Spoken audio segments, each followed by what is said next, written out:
स्वागत है दोस्तों।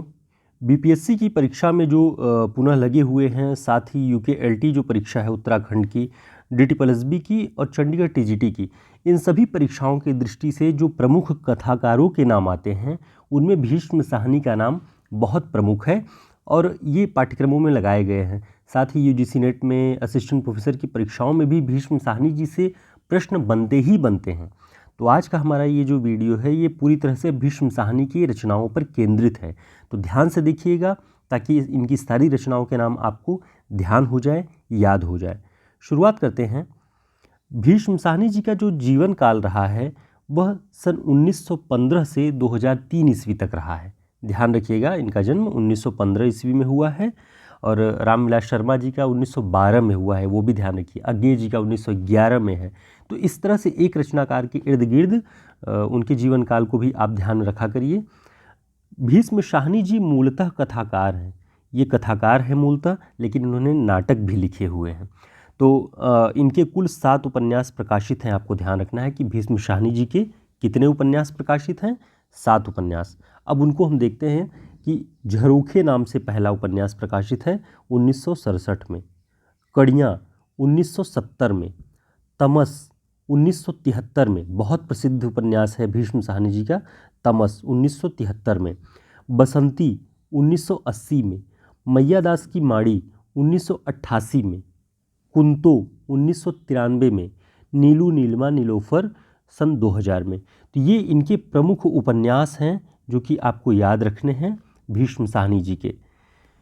इसके अलावा महत्वपूर्ण तथ्य उपन्यासों के बारे में यह है कि जो इनका तमस उपन्यास 1973 ईस्वी में प्रकाशित हुआ था, उसे 1975 में यानी 2 वर्ष बाद साहित्य अकादमी का पुरस्कार मिला था।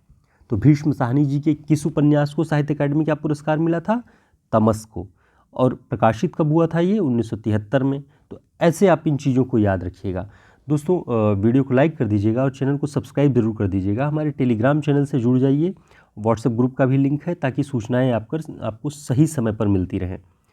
इन्होंने जो नाटक लिखे उन नाटकों के बारे में हम देखते हैं। हानूश 1977 ईस्वी में प्रकाशित हुआ। कबीरा खड़ा बाजार में, बहुत प्रसिद्ध है ये नाम, आप इसको ध्यान रखिएगा। कबीरा खड़ा बाजार में 1981 में। माधवी 1985 में, मुआवजे 1993 में।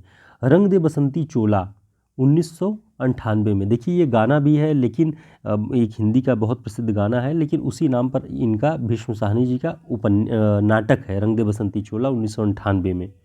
आलमगीर 1999 में। तो ये इनके पूरे के पूरे नाटक हैं, आप इनको ध्यान रखिएगा। आगे हम देखेंगे इनके उपन्यासों की कथावस्तु के बारे में कि हर उपन्यास की कथावस्तु क्या है, और इन्होंने जो कहानियाँ लिखी हैं इनके कहानी संग्रहों के नाम भी हम देखेंगे। तो वीडियो में बने रहिए आगे तक, ताकि सही जानकारी आपको मिलती रहे। उपन्यासों की कथावस्तु के क्रम में सबसे पहला उपन्यास जो इनका है, झरोखे। इसमें आर्य समाजी संस्कारों वाले मध्यम वर्गीय परिवार में घटित छोटी छोटी घटनाओं को संजोया गया है। समय के साथ बदलने की शक्ति का विकास करना मनुष्य को आना चाहिए, अन्यथा वह अपना ही विनाश कर बैठता है। तो इसमें उन्होंने एक आर्य समाजी संस्कारों वाले परिवार को दिखाया है कि जो अगर कोई परिवार या कोई समाज बदलना नहीं चाहता है तो वो जड़ हो जाता है और वो टूट जाता है और उसका विनाश होता है। तो कुछ ऐसे ही कथावस्तु को ध्यान में रख करके उन्होंने झरोखे उपन्यास को लिखा हुआ है। कड़ियाँ उपन्यास में उन्होंने विपरीत संस्कारों और स्वभावों वाले पति पत्नी या साथियों के बोझिल जीवन का चित्रण किया हुआ है। यानी कोई एक कैरेक्टर है जो बहुत बोझिल है, उसमें गति नहीं है, उसमें कोई रुचि नहीं है, तो ऐसे व्यक्ति के साथ जीवन बिताना कठिन होता है। उन्होंने भीष्म साहनी जी ने ऐसा बताया हुआ है उस उपन्यास में, बल्कि इसके बजाय वो स्वतंत्र जीवन जीना ज़्यादा प्रेफर करते हैं। तो कड़ियाँ उपन्यास में ये आपको मिलेगा। आगे देखते हैं तमस भीष्म साहनी के उपन्यासों में सर्वाधिक चर्चित है। हमने देखा 1973 में इसका प्रकाशन हुआ, 75 में इसे साहित्य अकादमी का पुरस्कार मिला। आज़ादी के दौरान मार्च अप्रैल 1947 में हुए भीषण सांप्रदायिक दंगे की 5 दिनों की कहानी व्यक्त है इस उपन्यास में, इसे ध्यान रखिएगा। बसंती नाम के उपन्यास में इन्होंने दिल्ली की झुग्गी झोपड़ी में रहने वाली एक लड़की के जीवन की कथा जो बार बार उजाड़ी गई। जैसे झुग्गी झोपड़ियाँ शहरों में बार बार उजाड़ी जाती हैं, वैसे ही उस लड़की का जीवन बार बार उजड़ा, बार बार परेशान और आतंकित हुई, किंतु उसका संघर्ष उसकी ताकत के रूप में इस कथा में दिखाई पड़ता है। तो बसंती उपन्यास था ये। आगे देखते हैं मैयादास की माड़ी। मैयादास की माड़ी उपन्यास में साहनी जी ने 3 पीढ़ियों की सामाजिक सांस्कृतिक चेतना के क्रमिक विकास का प्रामाणिक इतिहास प्रस्तुत किया है। यानी जैसे जैसे पीढ़ी परिवर्तन होते हैं, पीढ़ियों के विचारों में क्या परिवर्तन होता है, नई पीढ़ी, आने वाली पीढ़ी अपने पुरानी पीढ़ियों से किस तरह से टकराती है या उन्हें फॉलो करती है, वो सारी चीज़ें एक क्रमिक विकास का इतिहास प्रस्तुत करता है मैयादास की माड़ी में। तो एक कोठी रहती है, अब उसी कोठी को एक तरह से कहिए कि उसका पुनर्नवीनीकरण करने के लिए किस किस तरह की चीज़ें होती हैं, आपसी संवाद, टकराव, बहुत सारी चीज़ें इस मैयादास की माड़ी में आपको दिखाई देंगी। नीलू नीलिमा नीलोफर, इसमें साहनी जी ने हिंदू मुस्लिम सौहार्द को विकसित करने के लिए अंतरधार्मिक प्रेम, जिस तरह से अंतरजातीय प्रेम होते हैं अलग अलग जाति से संबंध रखने वाले जो 2 युवक युवतियाँ एक दूसरे से प्रेम करते हैं, उसी तरह से अलग अलग धर्मों से संबंध रखने वाले जो 2 लोग प्रेम करते हैं, उसको इस कथा का आधार बनाया गया है। जिसमें नीलोफर नाम की एक मुस्लिम लड़की हिंदू लड़के सुधीर से प्रेम करती है और नीलिमा नाम की एक हिंदू लड़की मुस्लिम युवक अल्ताफ से प्रेम करती है। तो एक प्रेम संबंधों को विकसित होता हुआ एक मानवीय रूप दिखा करके उन्होंने यह प्रस्तुत किया है कि हिंदू मुस्लिम के बीच में जो एक भेद पैदा किया जा रहा है, उसके बजाय एक सद्भाव और प्रेम अगर किसी तरीके से विकसित किया जा सके तो समाज बेहतर और सुंदर हो सकता है। कुंतो, विभाजन पूर्व, कुंतो उपन्यास में विभाजन पूर्व एक पंजाबी आर्य समाजी संस्कारों वाले परिवार की कहानी है।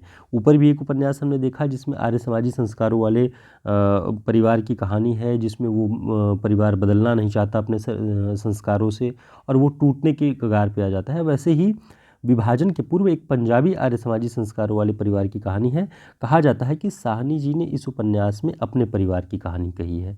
तो कभी कभी अगर ऐसा प्रश्न पूछ ले कि किस उपन्यास में भीष्म साहनी जी के परिवार की कथा है, तो कुंतो को ध्यान रखिएगा। इसके अलावा इनके कहानी संग्रह जो हैं उसे भी हम देखते हैं। दोस्तों, अगर आप उत्तराखंड एलटी परीक्षा के लिए, DTPLSB के लिए या असिस्टेंट प्रोफेसर की परीक्षाओं के लिए हिंदी साहित्य के नोट्स अगर आप चाहते हैं, जो अब तक हमने पढ़ाया हुआ है, अब तक जितनी भी 600-700 क्लास आप देखेंगे हमारी हुई है, उन सब के पूरे नोट्स आपको एक पुस्तिका रूप में प्रिंट में भी उपलब्ध है और PDF में भी आप चाहें तो ले सकते हैं। उसकी सूचना हमारे टेलीग्राम लिंक पे, व्हाट्सएप ग्रुप में अवेलेबल है, आप वहाँ जा कर के देख सकते हैं। तो भीष्म साहनी जी के जो कहानी संग्रह हैं, कहानी संग्रहों में भाग्य रेखा 1953, पहला पाठ 1957, भटकती राख 1966, पटरियाँ 1973, वांगचू 1978, शोभा यात्रा 1981, निशाचर 1983, पाली 1989, डायन 1998। तो ये इनके कहानी संग्रह हैं। तो ये मूलतः कथाकार हैं, हमने बताया भी था। और उत्तराखंड LT परीक्षा में इनके भीष्म साहनी जी के कथा साहित्य को ध्यान में रख के उसमें सिलेबस में लगाया गया है। तो आप इनके इन कहानी संग्रहों के नाम याद रखिएगा। मैंने तो इस तरह से याद रखा था कि भाग्य रेखा ऐसा पहला पार्ट पढ़ाती है कि जो हमारी भटकती हुई राख यानी ये शरीर है वो पटरियों पर घूम रही है। ऐसे ही आप कुछ भी कथा बना करके, कुछ भी एक छोटा सा कॉन्सेप्ट बना के रचनाओं को याद कर सकते हैं रचनाकार से जोड़ करके, तो आपके लिए वो आसान होगा। इसके अलावा इनकी 2 प्रसिद्ध कहानियां हैं जो कि बहुत चर्चा में रहती हैं। चीफ की दावत, आपने इसको ग्रेजुएशन के पाठ्यक्रमों में, हाई स्कूल, इंटर में कहीं ना कहीं इसको पढ़ा जरूर होगा। और दूसरा है खून का रिश्ता। ये 2 कहानियाँ बहुत प्रसिद्ध हैं, इसे भी ध्यान रखिएगा। ये भीष्म साहनी जी की कहानी है।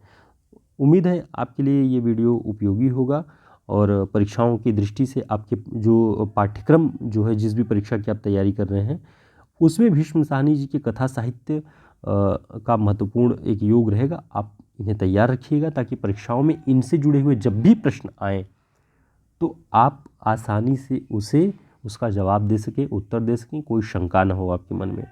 फिर मिलते हैं एक नए वीडियो में। तब तक के लिए नमस्कार, धन्यवाद।